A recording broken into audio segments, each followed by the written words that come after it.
Ele herdou uma fazenda abandonada para escapar das memórias de quem perdeu, até que descobriu uma viúva com 3 crianças famintas acampadas nas terras.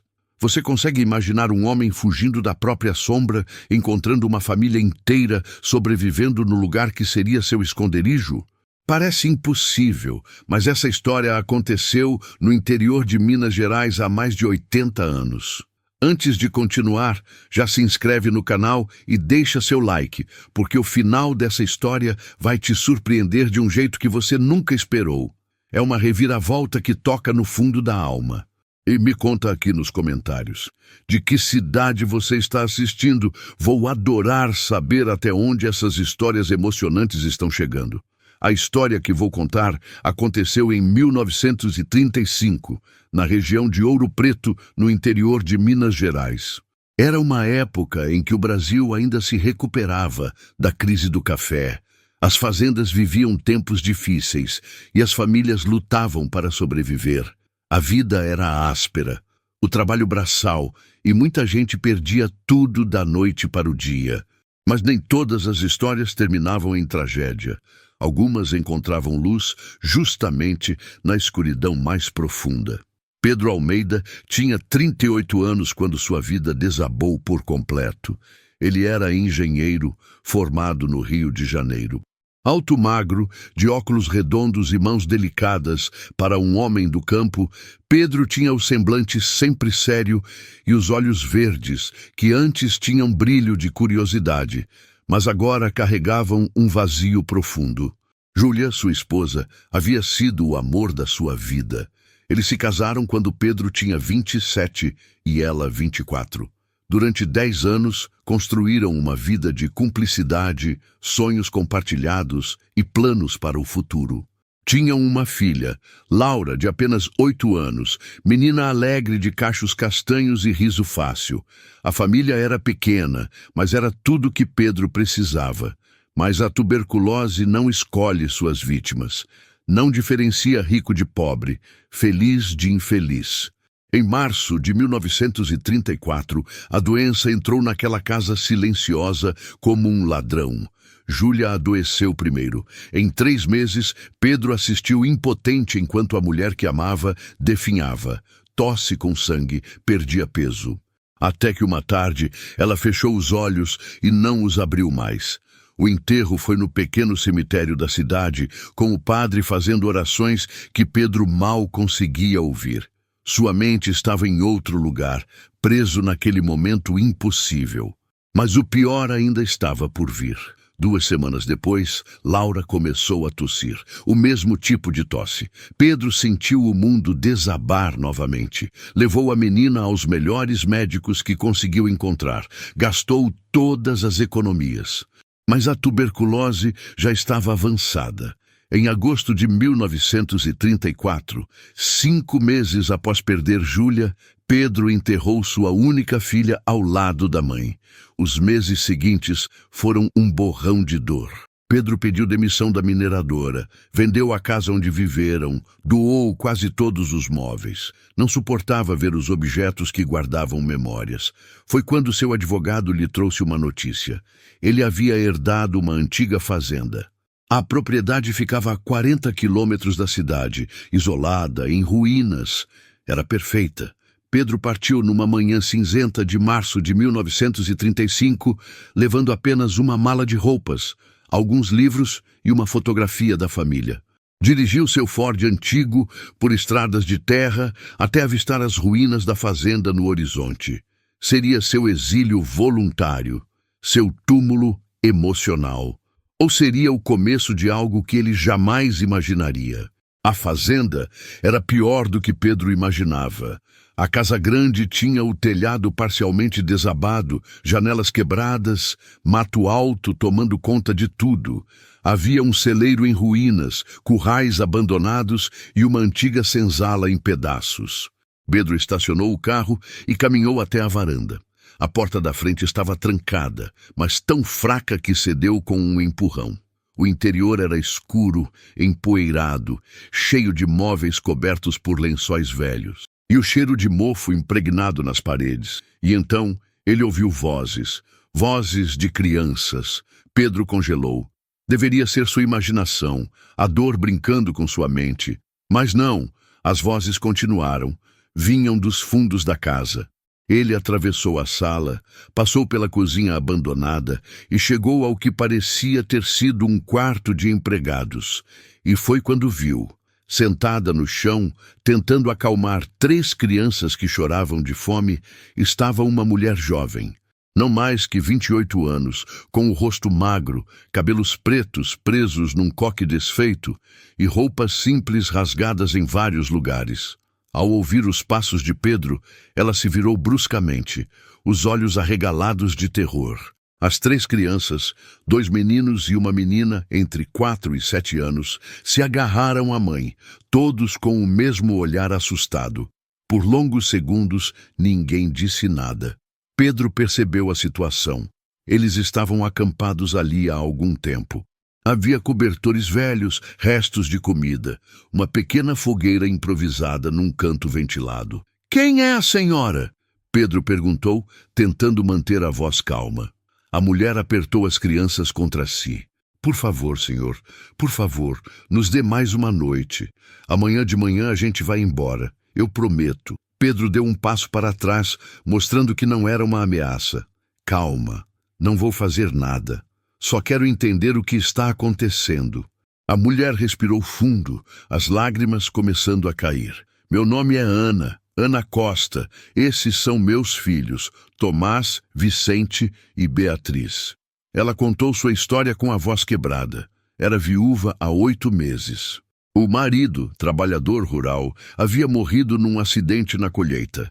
Sem renda, sem família para ajudar, Ana perdeu a casa onde moravam. Tentou trabalhar como lavadeira, costureira, qualquer coisa.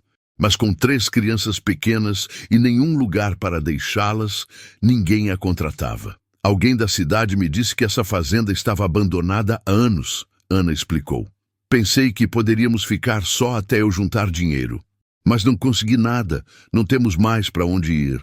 Pedro olhou para as crianças. Estavam magras, com roupas sujas, pés descalços. A menina, Beatriz, não devia ter mais que 5 anos. Os meninos eram um pouco maiores, mas os 3 tinham aquele olhar vazio de quem passou fome demais. "Quando foi a última vez que comeram?" Pedro perguntou. Ana hesitou. "Consegui alguns ovos com um fazendeiro vizinho anteontem, mas só tinha 3. Dei para as crianças." Pedro sentiu algo apertar no peito. Aquela mulher estava literalmente morrendo de fome para alimentar os filhos. Ele olhou ao redor, para as ruínas que planejava habitar sozinho. Então, para aquela família desesperada, o que fazer?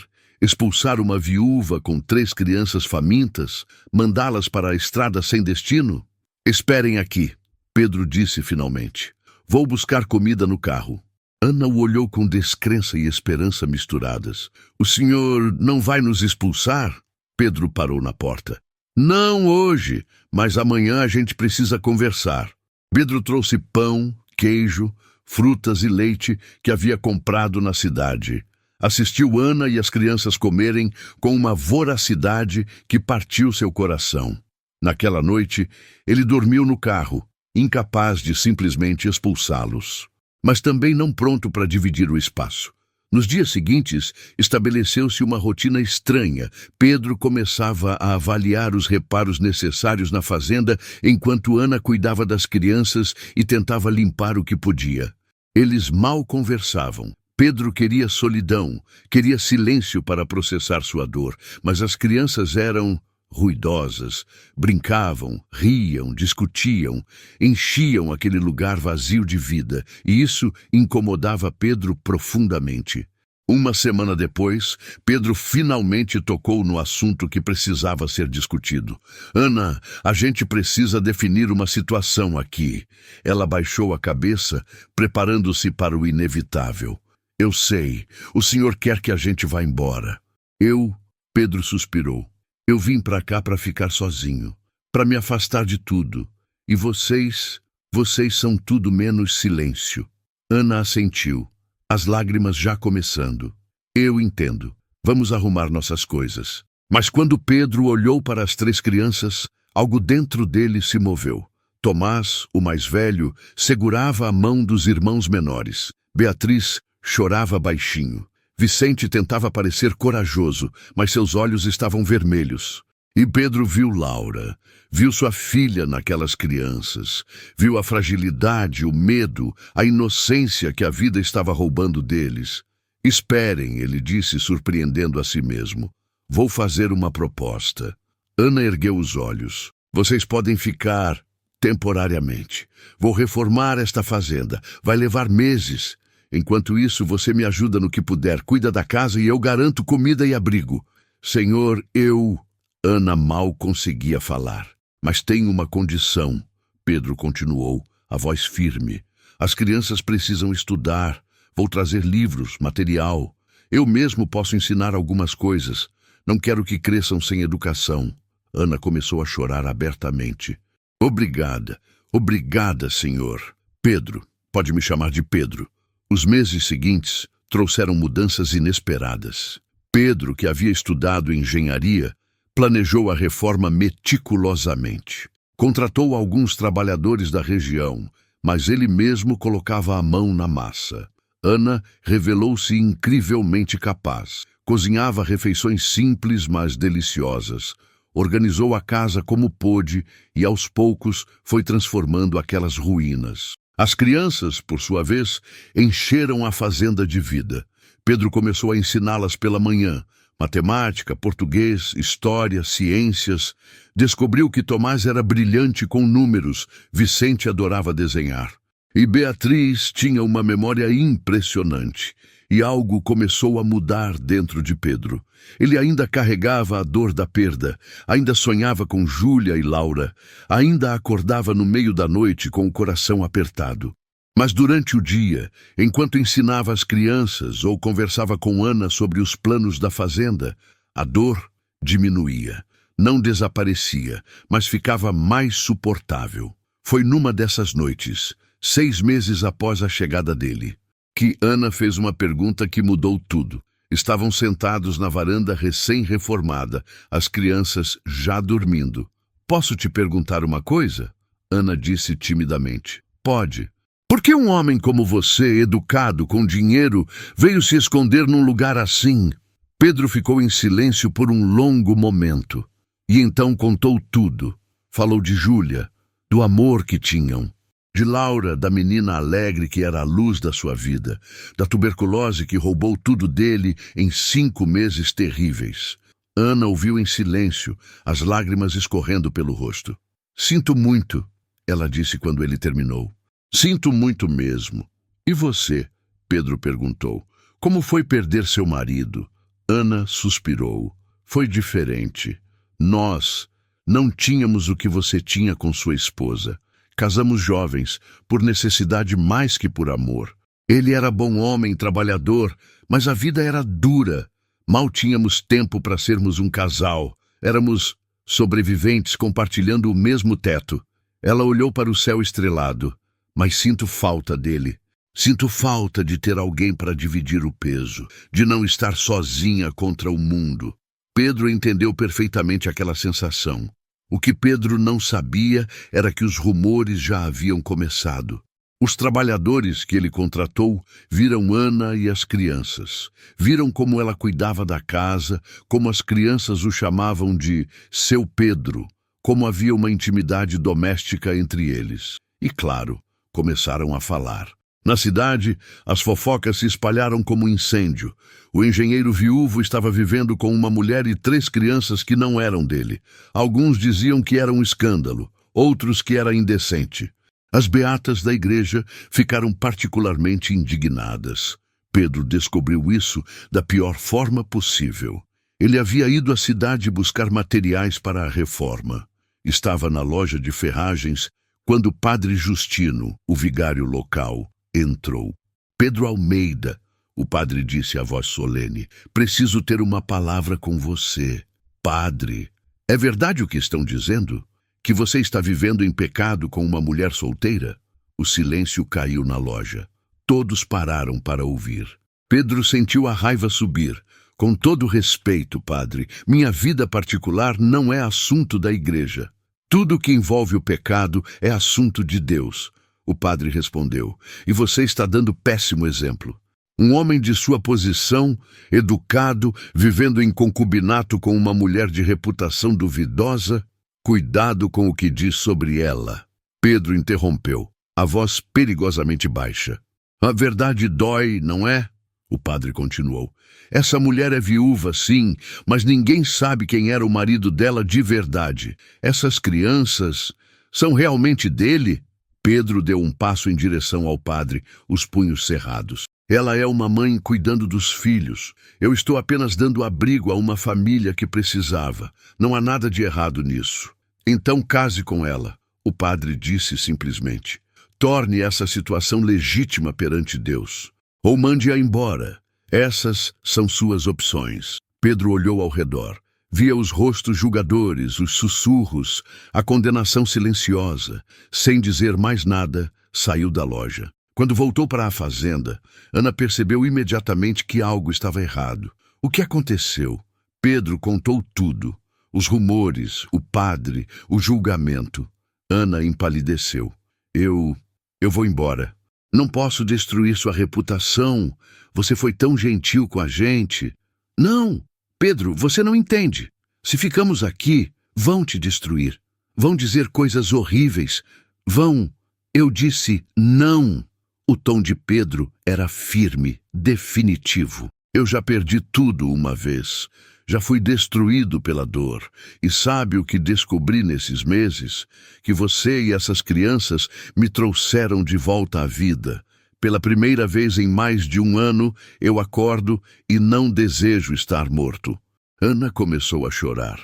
Mas o que podemos fazer? As pessoas... Pedro respirou fundo. A decisão tomou forma em sua mente com absoluta clareza. O padre está certo numa coisa.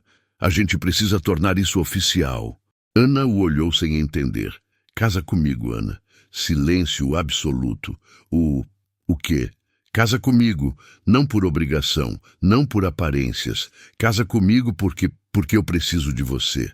Porque essas crianças precisam de um pai. Porque juntos somos mais fortes que sozinhos. Pedro, você não pode estar falando sério. Você ainda ama sua esposa. E sempre vou amar. Ele interrompeu. Júlia foi o amor da minha vida, mas ela se foi. E eu preciso escolher, viver preso ao passado ou construir um futuro. Você me mostrou que é possível construir. Escolho você, Ana. Escolho essas crianças. Escolho viver. Ana estava em choque. Olhava para Pedro como se não conseguisse processar o que havia acabado de ouvir. Você tem certeza? Ela perguntou, a voz trêmula. Porque não pode ser só para calar a boca das pessoas. Eu não aceito isso. Não é só por isso, Pedro disse pegando as mãos dela. Percebi algo nas últimas semanas. Quando você sorri, eu me pego sorrindo também. Quando as crianças me chamam e me mostram algo que aprenderam, meu peito enche de orgulho. Quando acordo de manhã, não é mais dor que sinto, é expectativa. Expectativa de ver todos vocês. Lágrimas escorriam pelo rosto de Ana. Eu também sinto algo, ela admitiu. Mas tenho medo. Medo de não ser suficiente. Medo de você se arrepender. Então vamos ter medo juntos, Pedro disse com um meio sorriso. Mas vamos ter medo construindo algo, não fugindo. Ana assentiu. E foi então que Pedro fez a pergunta formalmente. Ana Costa, aceita se casar comigo? Aceito. O casamento foi marcado para 2 semanas depois. Padre Justino, surpreendentemente, concordou em realizar a cerimônia, embora tenha deixado claro que o fazia para corrigir a situação. A igreja ficou meio vazia. Alguns curiosos apareceram, outros ficaram longe por julgamento, mas os trabalhadores da fazenda compareceram, leais a Pedro. Ana usou um vestido branco simples que uma costureira da cidade fez às pressas. Tomás, Vicente e Beatriz estavam na primeira fila, vestidos com roupas novas que Pedro havia comprado. Quando chegou a hora dos votos, Pedro segurou as mãos de Ana e disse: Prometo cuidar de você e dessas crianças como se fossem meu próprio sangue. Prometo honrar sua coragem, sua força e construir um lar onde todos sejamos felizes. Ana, por sua vez, disse: prometo ser sua companheira, sua amiga, sua parceira. Prometo honrar a memória de quem você amou e construir com você um futuro digno desse amor. Não havia anéis caros, não havia festa grandiosa. Mas quando o padre os declarou marido e mulher e Pedro beijou Ana suavemente, houve algo real ali. Um novo começo. Os anos seguintes transformaram completamente aquele lugar.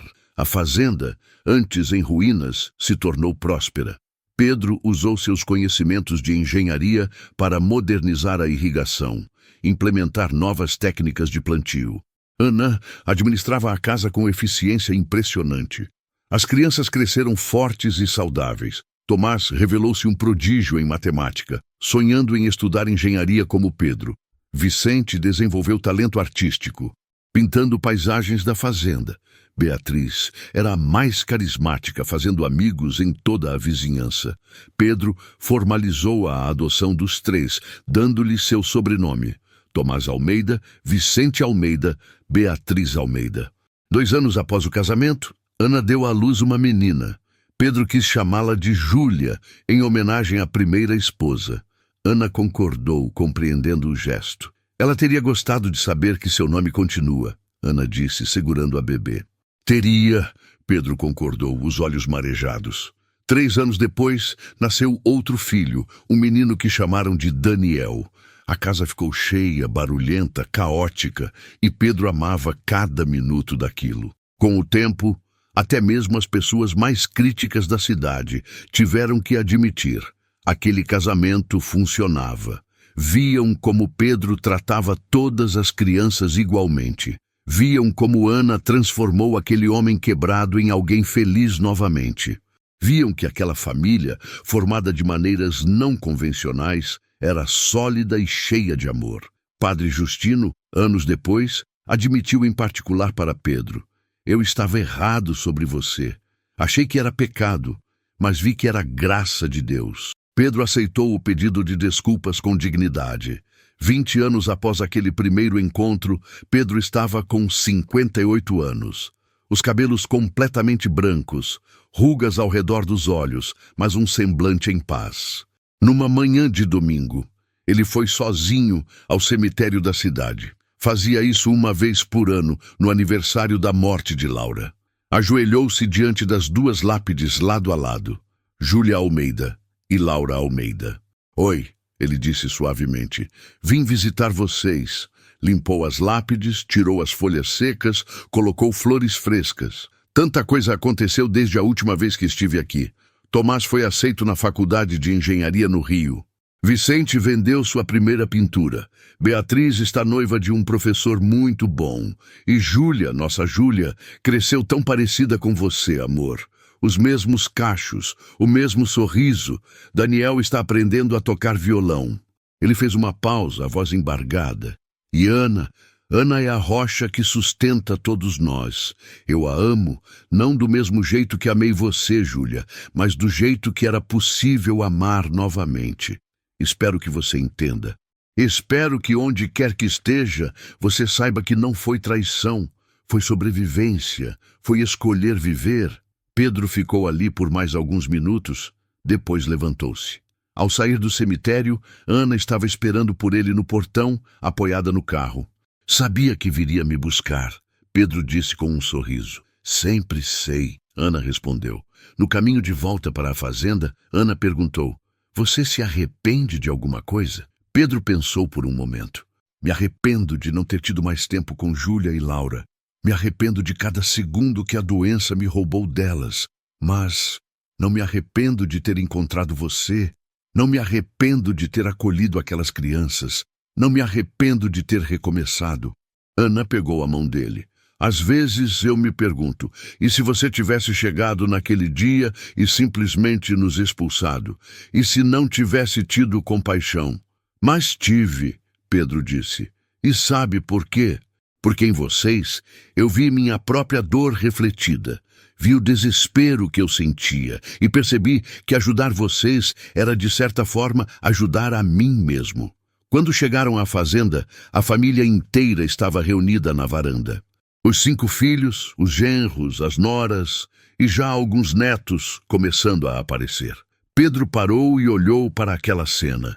20 anos atrás, ele havia chegado àquele lugar para morrer emocionalmente, para se esconder do mundo, para desistir. E agora tinha uma família enorme, barulhenta, imperfeita, mas incrivelmente viva. No que está pensando? Ana perguntou. Estou pensando, Pedro disse lentamente, que a vida é estranha. Eu vim para cá fugindo da dor, mas encontrei mais dor escondida nas minhas terras.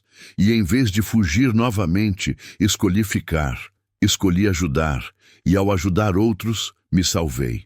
Ana sorriu. Acha que foi destino?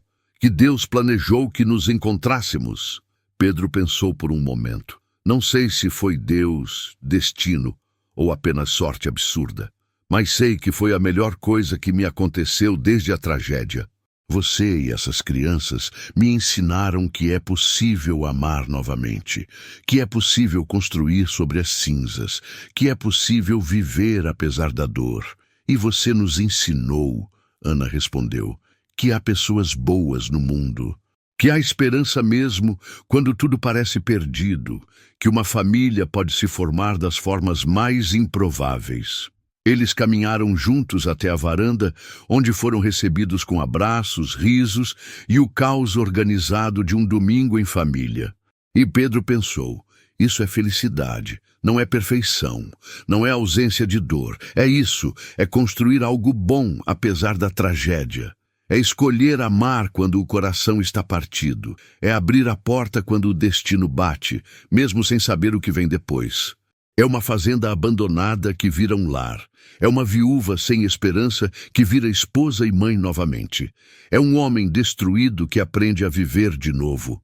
É vida, pura, simples, imperfeita, mas incrivelmente bela vida. E essa foi a história de Pedro e Ana. 2 corações despedaçados que se encontraram no lugar mais improvável. Será que foi destino ou apenas coincidência? Deixe a sua opinião aqui nos comentários. Você acredita que existe um propósito maior nesses encontros da vida? Se você gostou dessa história, não esquece de se inscrever no canal, ativar o sininho de notificações, compartilhar com aquela pessoa que precisa acreditar que sempre existe uma segunda chance.